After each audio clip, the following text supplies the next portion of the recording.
Kung ikaw ay baguhang content creator, may tanong ako sa'yo. Handa ka na ba? Hindi lang sa pag-upload, hindi lang sa pag-edit, hindi lang sa pagpo-post. Handa ka ba sa mga pagdadaanan mo?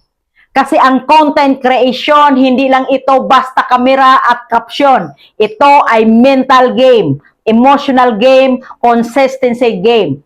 Una, pagdadaanan mo ang mababang views. Sa umpisa, aasa ka. Pag-upload mo, iisipin mo, magba-viral kaya ito? Madami kayang manonood? Tapos makikita mo 20 views lang, 30 views, minsan 5 views lang. At mas masakit pa, yung mga kaibigan mo hindi man lang nagla-like. Diyan ka susubukin. Magpapatuloy ka ba? O titigil ka dahil hindi agad malaki ang numbers? Pangalawa, pagdadaanan mo ang self-doubt. May moment na titingin ka sa sarili mo at sasabihin mo, para ba talaga ito sa akin? Baka hindi ako magaling magsalita. Baka hindi ako pang kamera. Lahat dumaan dyan. Even the biggest creators you see today, dumaan sa insecurity. Ang kaibahan lang, hindi sila nagpatalo sa sariling isip. Pangatlo, pagdadaanan mo ang bashers at criticism. Habang lumalaki ka, may mga taong hindi matutuwa.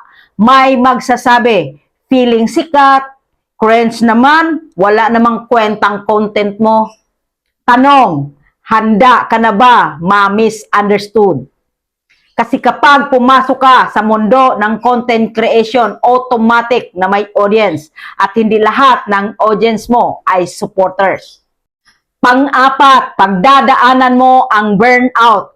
May araw na wala kang gana, may araw na ubos ka, may araw na parang gusto mong magpahinga ng matagal, mag-i-edit ka kahit pagod, mag-iisip ka ng content kahit blanco ang utak mo.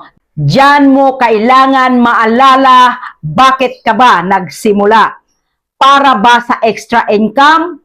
Para ba sa pangarap o para ba may ma-inspire ka? Kapag malinaw ang why mo, mas kakayanin mo ang how. Panglima, pagdadaanan mo ang mabagal na growth. Ito ang pinakamahirap tanggapin. Minsan, consistent ka naman. Minsan, quality naman ang content mo. Pero mabagal pa rin ang growth. Pero tandaan mo, hindi lahat ng mabagal ay talo. Minsan ang mabagal, mas matibay.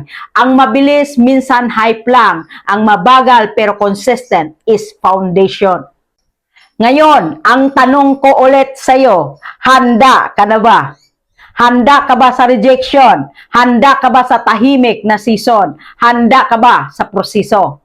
Kasi kung oo, isang bagay ang sigurado, hindi pwedeng hindi ka umangat. Kapag pinagsama mo ang consistency, self-improvement at tamang mindset, hindi ka man maging viral agad, magiging unstoppable ka. Mga baguhang content creator, huwag kang pumasok dito dahil lang uso. Pumasok ka dahil handa ka. Handa sa proseso, handa sa growth, handa sa transformation. Dahil sa likod ng bawat successful content creator ngayon, may dating baguhan na hindi sumuko. Ikaw ba yon? This is JCP The Magnet. At dito sa bahay ko, hindi tayo takot sa pagdadaanan. Ginagawa natin itong daanan papunta sa tagumpay. Ano, natulungan ba kita? Paki-comment naman, and like, follow, and share.